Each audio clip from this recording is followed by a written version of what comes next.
നമസ്കാരമുണ്ട് റാവത്ത് ഭായ്. നിങ്ങളുടെ ഫോൺ വന്നപ്പോൾ തന്നെ എനിക്ക് കാര്യം പിടികിട്ടി. എന്താ എല്ലാവരും ചേർന്നൊരു വട്ടമേശ സമ്മേളനം? എന്താ? അധികാരവും ഒപ്പം ഗൺമാൻ ഉണ്ടെന്നുള്ള അഹങ്കാരം വേണ്ട. നിന്റെ ഗൺമാനെ കൊണ്ട് തന്നെ നിന്നെ കൊല്ലിക്കും ഞാൻ. വ്യാമോഹങ്ങളൊക്കെ നല്ലത് തന്നെയാ, പക്ഷെ സ്വപ്നം കാണുമ്പോൾ അത് ഉറക്കത്തിലാണെന്ന് ആലോചിച്ചാ കൊള്ളാം. എടോ ഭായ്, 10,000 പേര് നോക്കിയിരിക്കെ താരം തന്റെ അനുജനും കൂടി ഒരുത്തിനെ അങ്ങ് തട്ടി. അത് ഒതുക്കി തീർക്കുന്നതിനിടയ്ക്ക് എന്റെ മാത്രമല്ല, കൂടെ നിൽക്കുന്നതിന്റെയും ചോര വെള്ളമായി. ഇനി ദൈവമാരുടെ കാര്യം. മദർ തെരേസയുടെ പേരിലുള്ള സ്ഥലം, അതിന് കൃത്രിമ രേഖകൾ ഉണ്ടാക്കിയെടുത്ത് ഇവന്റെ അമ്മയുടെ പേരിലും ഇവന്റെ അമ്മയുടെ പേരിലും കയ്യേറി. ജനം വെറുതെ ഇരിക്കുവോ? പിന്നെ ഇരിക്കാതെ. മദർ തെരേസ ഇപ്പൊ ഉണ്ടോടോ? ഇല്ലല്ലോ. ഇല്ലാത്തവർക്ക് എന്തിനാ ഭൂമി? അതുകൊണ്ടാണ് ഞാൻ എന്റെ അമ്മയുടെ പേരിലേക്ക് മാറ്റിയത്. അത് തെറ്റാ? ഒച്ച വയ്ക്കലടാ. ഇക്കാര്യം അസംബ്ലിയിൽ എങ്ങാനും പറഞ്ഞാ നമ്മുടെ പ്രതിപക്ഷം മുണ്ടുപൊക്കി കാണിച്ചു തരും. അവര് പൊക്കിയ അധികാരം കയ്യിലുള്ളപ്പോ ആലോചിക്കേണ്ടത് ജനങ്ങളെ കുറിച്ചല്ല, നിന്നെ ജയിപ്പിച്ചു വിട്ട ഇവരെയാ. അല്ല ഞാൻ പറഞ്ഞു, ഞാൻ ഡൽഹിയിൽ നിന്ന് തിരിച്ചു വരുമ്പോ ഇയാൾ DGP ആയിരിക്കണം. ഇവന്മാരുടെ കാര്യവും പരിഗണിച്ചിരിക്കണം. മനസ്സിലായോ?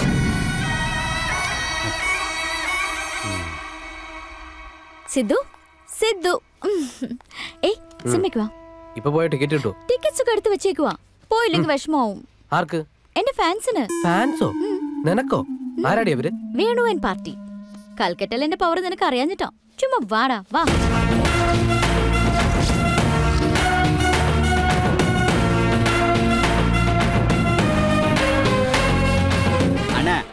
സൂപ്പർ സ്റ്റാർ പവൻ കല്യാണിന്റെ ഫാൻസ് അസോസിയേഷൻ പ്രസിഡന്റായ അണ്ണൻ വില്ലേജ് നിൽക്കണ്ടേ? ഇങ്ങനെ പേടിച്ചു കൂറിയ എങ്ങനെയാ? പേടിയൊന്നുമില്ലടാ. ചെറിയൊരു ഷിവറിംഗ് ഉണ്ട്. അതെ, അമ്മ എപ്പോഴും ഫോൺ ചെയ്യുമ്പോ പിസ്സ വേണം, കൂൾ ഡ്രിങ്ക്സ് വേണം, ബർഗർ വേണം എന്നൊക്കെ പറഞ്ഞാ വിളിക്കാറ്. ഇന്ന് എന്ത് പറ്റിയെന്തോ സിനിമാ തിയേറ്ററിൽ കോർണർ സീറ്റ് വേണമെന്ന് പറഞ്ഞാ വിളിച്ചത്. അതിന്റെ അർത്ഥം എന്താടാ? അവള് വീണൊന്നല്ലേ? അവള് വീണണ്ണ. അണ്ണൻ പേടിക്കണ്ട. കോർണർ സീറ്റ് ബുക്ക് ചെയ്യാൻ പറഞ്ഞിട്ടുണ്ടെങ്കിൽ അവള് ട്രാക്കിൽ വീണ തന്നെയാ. പിന്നെ അണ്ണാ, ആന്ധ്രയിലെ പവൻ കല്യാണുള്ള അതേ ഫാൻസ് തന്നെ അണ്ണൻ ഇവിടെ ഉണ്ടണ്ണ. ആണോടാ? ഓ സൂപ്പർ അണ്ണാ. ഭയങ്കര പുലിയ. സിംഹം പോലും പേടിക്കില്ലേ അണ്ണാ? മാല ഊരി കൊടുക്കുന്ന അവസാനം കുത്തുവാള എടുക്കല്ലേ? തങ്കം പോലൊരു പെണ്ണിനെ കൈ കിട്ടാൻ പോവുക. അതിന്റെ മുന്നിൽ സ്വർണ്ണൊക്കെ വെറും പുല്ലാടാ.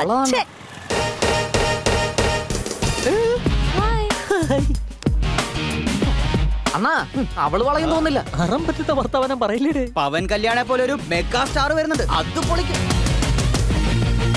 എന്നെ ഇറങ്ങിയതാടാ. എന്തിനാ എടുക്കടാ. ഇതാണ് അവനാരെ നമുക്കെന്താ? അവൻ വെറും VCD, അണ്ണൻ ബ്ലൂറേ DVD. ഇതാരാ? എന്റെ എഴുത്തിന്റെ അനിയൻ സിദ്ധു. ഞാൻ പേടിച്ചു, വെറുതെ ടെൻഷനുമായി. I'm Venu, local super star. അനിയനെ വിളിച്ചോണ്ട് പോയി എന്തെങ്കിലും തിന്നാ വാങ്ങിച്ചു കൊടുത്ത് ഏതെങ്കിലും സീറ്റിൽ കൊണ്ടിരുന്ന സിനിമ ആണെങ്കിൽ ഞാനും അമ്മയും കൂടി കോർണർ സീറ്റിൽ. അങ്ങനൊന്നും ഇരിക്കാൻ പറ്റില്ല. ഇവൻ എന്റെ അടുത്ത് ഇരുത്തിയേ പറ്റൂ. ഞാൻ നിർബന്ധിച്ച് കൂട്ടിക്കൊണ്ട് വന്നതാ. അത് മാത്രമല്ല, എന്റെ അടുത്ത് ഇരുത്തിയില്ലെങ്കിൽ ഇവൻ മാത്രമല്ല എന്റെ ഏട്ടനും ഏടത്തി എല്ലാം വിഷമിക്കും. നീ വാ സിദ്ധു. അനിയന്റെ കൂടെ ആരെങ്കിലും കോർണർ സീറ്റിൽ ഇരിക്കോടാ? സ്വന്തം അനിയനല്ല, ഏട്ടത്തിയുടെ അനിയനെന്നാ പറഞ്ഞേ. അതിനെന്താ? മുറ നോക്കിയാ ആണോ? എന്തോന്നോ അണ്ണൻ മനസ്സ് വെച്ചതൊക്കെ ചീള് കേസാ. എന്റെ കാര്യം കട്ടപ്പുക. വാ നോക്കാം.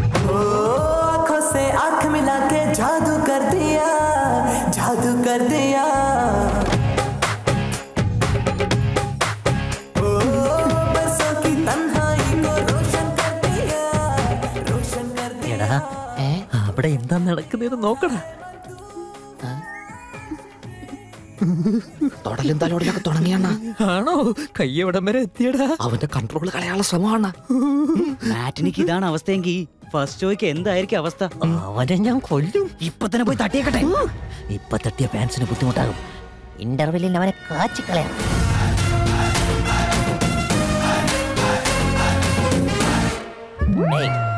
ഈ ചന്ത ഉണ്ണിയറച്ചിയെ സ്വന്തമാക്കാൻ ആയുധം എടുക്കാൻ പോവുക. അതിന് ആസിഡ്, കത്തി, അതായത് മുറിച്ചുരിക. ഞാൻ ഈ കത്തി അവന്റെ പണ്ടത്തിൽ കയറ്റുമ്പോ നീ അവന്റെ മുഖത്ത് ആസിഡ് ഒഴിക്കണം. നീയൊക്കെ അംഗം കണ്ട് ആസ്വദിക്ക്. One popcorn and coke, medium french fries. അവനെവിടാ? അവിടെ നിൽപ്പുണ്ട്. അവന്റെയൊക്കെ ഒരു രാജയോഗം. വല്ലവന്റെ ചില സിനിമയ്ക്ക് വന്നിരിക്കും. അവന്റെ മൂക്ക് നോക്കി ഒന്ന് കൊടുത്താലോ? നമുക്ക് ഈ മുറിച്ചുരുക കൊണ്ട് അവൻ ഇറങ്ങിക്കൊല്ല. ഈ കൂട്ടം ഒന്ന് കുറയട്ടടാ. തിയേറ്ററിൽ വെച്ചിട്ട് ഫാൻസ് ആണെന്ന് പറഞ്ഞു, പുറത്തിറങ്ങിയപ്പോ ആൾക്കൂട്ടാന്ന് പറയുന്നു. ഒരൊറ്റ കേറ്റം കൊണ്ട് കയറ്റിയാലുണ്ടല്ലോ. പ്ലാനിങ് പൊളിക്കലടാ പോത്തെ. നീ വെയിറ്റ്. Sorry sir, sorry. അയ്യോ, ഞാൻ കണ്ടില്ലായിരുന്നു. സോറി പറഞ്ഞത് പോവോ? കെട്ടിപ്പിടിച്ച ചെലപ്പോ പോവും. ഒന്ന് കെട്ടിപ്പിടി. കെട്ടിപ്പിടിക്കടി. കെട്ടിപ്പിടിക്കാൻ. ബൈ. സോറി പറഞ്ഞില്ലേ? വിട്ടേക്ക്. ബിച്ചുഭായിയെ തടയാറായോടാ? ബിച്ചുഭായിയെ തടയാറായോന്ന്? എന്താടാ നോക്കുന്നേ? അടിക്കണോ? എങ്കിൽ അടിക്കടാ.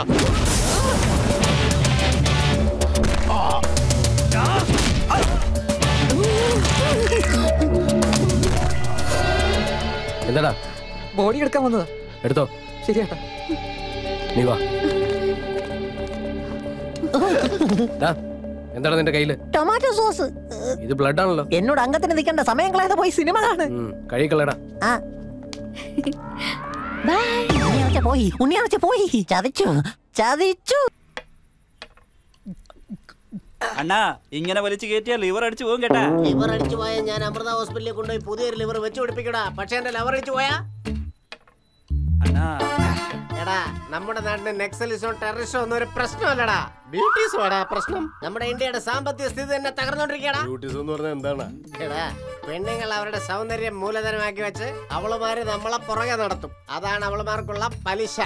ചിരിച്ചു കാണിക്കും, നമ്മളെ മയക്കും. ഉദാഹരണമായിട്ട് നമ്മൾ ഈ ലോട്ടറി എടുക്കുന്ന കാര്യം തന്നെ നോക്കാം. അവന്മാർ 5 ലക്ഷം അടിക്കും, 10 ലക്ഷം അടിക്കും എന്നൊക്കെ പറയും. നമ്മൾ പോയി എടുക്കുക, അവസാനം വേറെ ആർക്കെങ്കിലും അടിക്കും. പെണ്ണുങ്ങളുടെ കാര്യം അങ്ങനെ തന്നെയാണ്. മലയാളത്തിലാണെങ്കിലും ഭയങ്കര വിവരമാണല്ലോ. 5 വർഷമായിടാ, 5 വർഷം അവളുടെ പുറകെ നടന്ന നടപ്പ് ഞാൻ ഇന്ത്യ മുഴുവൻ നടന്നിരുന്നെങ്കിൽ എനിക്കിപ്പോ ഗിന്നസ് ബുക്കിൽ കയറി പറ്റായിരുന്നു. വെള്ളം അടിച്ചിട്ട് ഗ്ലാസ് വലിച്ചെറിയുന്ന പോലെ, സൂപ്പർ സ്റ്റാറിന്റെ പടം വരുമ്പോൾ ലിറ്റിൽ സ്റ്റാറിന്റെ പടം വലിച്ചെറിയുന്ന പോലെ. തൊലി വെളുപ്പുള്ള ഒരുത്തനെ കണ്ടപ്പോ അവൾ എന്നെ കളഞ്ഞിട്ട് പോയടാ. സൗന്ദര്യമുള്ള താടകമാരെ വിശ്വസിക്കരുതടാ. സെയിം ഫീലിംഗ് അണ്ണാ. പോകാം, വീട്ടിൽ പോയി കിടന്നുറങ്ങാം. വീട്ടിൽ ചെന്ന അമ്മാവന്റെ മോളെ കല്യാണം കഴിക്കാൻ നിർബന്ധിക്കും. ഇനി അമ്മാവന്റെ മോളെ കല്യാണം കഴിക്കുക അല്ലാതെ വേറെ ഒരു വഴിയില്ല. അപ്പൊ അമ്മോ? അവളും അവനും കൂടെ എപ്പോഴോ അവിടെ ഡുവേറ്റ് പാടാൻ തുടങ്ങി കാണൂടാ.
രാധയെപ്പോൾ കൂടെ പോരാൻ പേര് ചൊല്ലി നീ വരൂ. മീരയെ പൂത്തുമേഘപൂക്കൾ എന്നും ചാർത്തു നീ വന്നില്ലേ കിനാവല്ലേ കതിർ പോലെ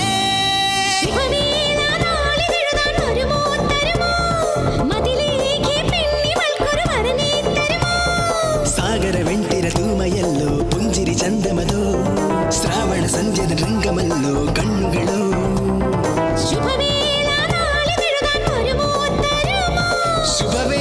ನಾಳಿದೆಲ್ಲೋ ಕನವೋ ನಿನವೋ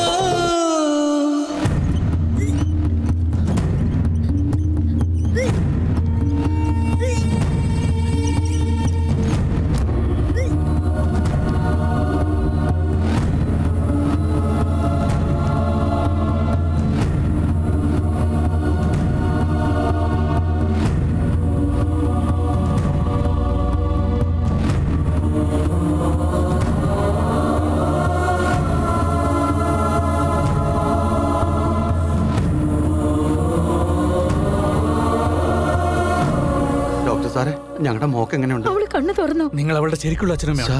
പണം ഉണ്ടാക്കാൻ വേണ്ടി 10 വയസ്സുള്ള പെൺകുട്ടിക്ക് സ്റ്റെറോയിഡ് കുത്തിവെച്ച് 18 വയസ്സിന്റെ വളർച്ച എത്തിച്ച് വ്യഭിചാരത്തിനാക്കിയാണല്ലേ? ഞങ്ങൾക്കൊന്നും അറിയില്ലായിരുന്നു സാർ. റാവത്ത് ഭായിയുടെ അനിയന്മാരായ പ്രവീണും ടാക്സി ചേട്ടും ചേർന്നാണ് ഞങ്ങളുടെ കുഞ്ഞിനെ ഇങ്ങനെ ആക്കിയത്. പട്ടിണി പാവങ്ങളുടെ വീട്ടിലെ കൊച്ചു പെമ്പിള്ളേരെ വില പറഞ്ഞു വാങ്ങി സാറ് പറഞ്ഞ് മരുന്ന് കുത്തിവെച്ച് വലിയ പെമ്പിള്ളേരാക്കി മാറ്റും.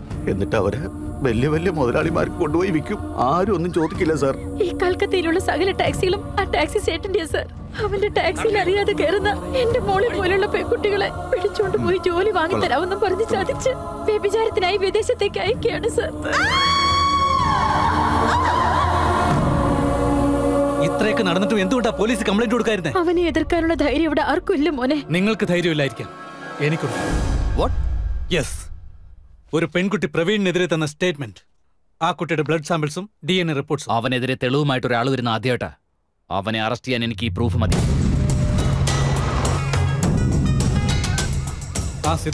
എന്താ അളിയാ, ഇന്ന് നിങ്ങളുടെ വെഡിങ് ആനിവേഴ്സറി അല്ലേ? ചേച്ചി സദ്യ ഒരുക്കി കാത്തിരിക്കുക. ഞാൻ ആ ഓൾഡ് ബ്രിഡ്ജിന്റെ അടുത്ത് വരെ പോവാ. അവിടേക്കോ? അവിടെ എന്താ പരിപാടി അളിയാ? പോയിട്ടൊരു അത്യാവശ്യ കാര്യമുണ്ട് സിദ്ധു. ചേച്ചിയോട് ഞാൻ കുറച്ച് ലേറ്റ് ആവുമെന്ന് പറഞ്ഞേക്കെ, ഞാൻ വിളിച്ചോളാം.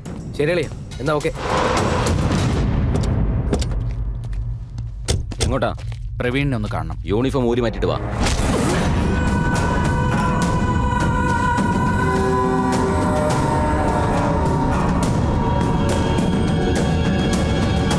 എന്താ യൂണിഫോമിലാണല്ലോ വരവ്? എന്നെ അറസ്റ്റ് ചെയ്യാനുള്ള ഉദ്ദേശമായിരിക്കും. നിനക്കെതിരെ വ്യക്തമായ തെളിവുകളുമായി ഒരാൾ കംപ്ലൈന്റ് തന്നിട്ടുണ്ട്. പാവ, ഇവൻ നമ്മൾ തമ്മിലുള്ള ബന്ധമൊന്നും അറിയാതെ എന്റെ അടുത്തൊന്ന് പെട്ടെന്ന്. മറ്റെവിടെയെങ്കിലും ആയിരുന്നെങ്കിലും. എന്താടാ ഡോക്ടറെ, നിനക്ക് നിന്റെ പേഷ്യൻസിന്റെ കാര്യമൊക്കെ നോക്കിയാ പോരെ? സാമൂഹ്യ പ്രവർത്തനമൊക്കെ നിനക്കെന്തിനാടാ? ഇന്ന് ഈ കൽക്കട്ട നഗരത്തിൽ ഞങ്ങളോട് എതിർക്കാൻ മാത്രം നിനക്ക് ആര് ധൈര്യം തന്നടാ? ഇവൻ നിന്റെ എച്ചിലുതീനിയായിരിക്കും. പോലീസിന് കഴിവില്ലെങ്കിൽ വേണ്ട, ഇത് ഞാൻ മീഡിയയിൽ കൊടുത്തോളാം. പബ്ലിക് നിന്നെയൊക്കെ പച്ചയ്ക്ക് കത്തിക്കും.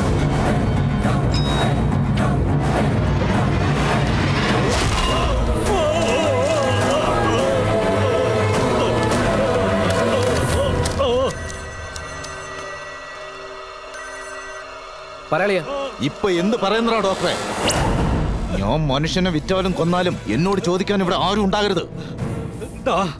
എന്നെ നീ കൊന്നാലും ഏതെങ്കിലും ഒരുത്തൻ നിന്നെ തേടി വരും. എന്ത് പറ്റിയ എന്താന്ന് പറ.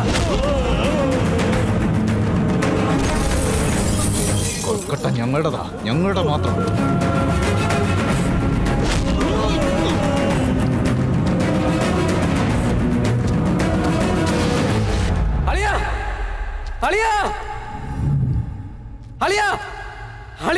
ഹലോ, ആ ഡോക്ടർ അളിയനാണോ നീ? നിന്റെ അളിയൻ എന്റെ കയ്യിൽ ഈ ബായുടെ പേരിൽ ഒരു കംപ്ലൈന്റ് തന്നു. ബായ്ക്ക് ദേഷ്യം വന്നപ്പോ അവനങ്ങ് തട്ടി. ബോഡി ഇതേപ്പുറത്ത് എടുക്കണ്ട്, എടുത്തോണ്ട് പോയിക്കും.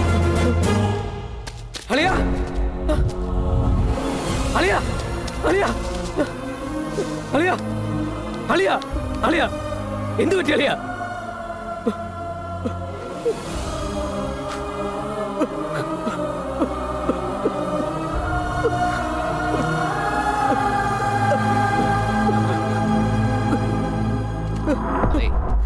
നീ ബോഡി പെട്ടെന്ന് എടുത്തോണ്ട് പോകാൻ നോക്ക്. പിന്നെ പോസ്റ്റ്മോർട്ടം പോലീസ് എന്നൊക്കെ പറഞ്ഞോണ്ട് വന്നാ ബായ് ചിലപ്പോ നിന്നെയും തട്ടി, ചിലപ്പോ നിന്റെ ചേച്ചിയും തട്ടി. അവർക്ക് പിള്ളേരുണ്ടെങ്കിൽ അവരുടെ കാര്യവും പോക്കാം.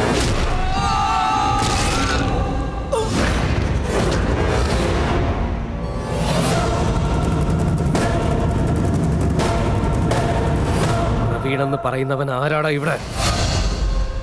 പ്രവീൺ എന്ന് പറയുന്നവൻ ആരാന്ന് പറയടാ.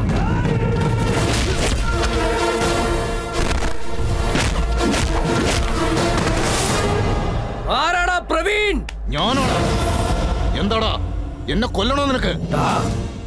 ഇന്നും നിന്നെ കൽക്കട്ടയിലെ നടു റോഡിലിട്ട് വെട്ടിക്കൊന്നില്ലെങ്കിൽ ഈ സിദ്ധാർത്ഥ് നായക് ഒരു തന്തയ്ക്ക് ജനിച്ചവനല്ലടാ.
എന്നെ കൊല്ലരുത് പ്ലീസ്.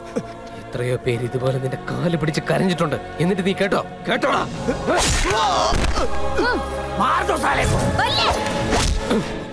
എന്റെ അളിയനെ കൊന്ന് പാവം എന്റെ ചേച്ചിയെ വിധവയാക്കിയില്ലടാ നീ.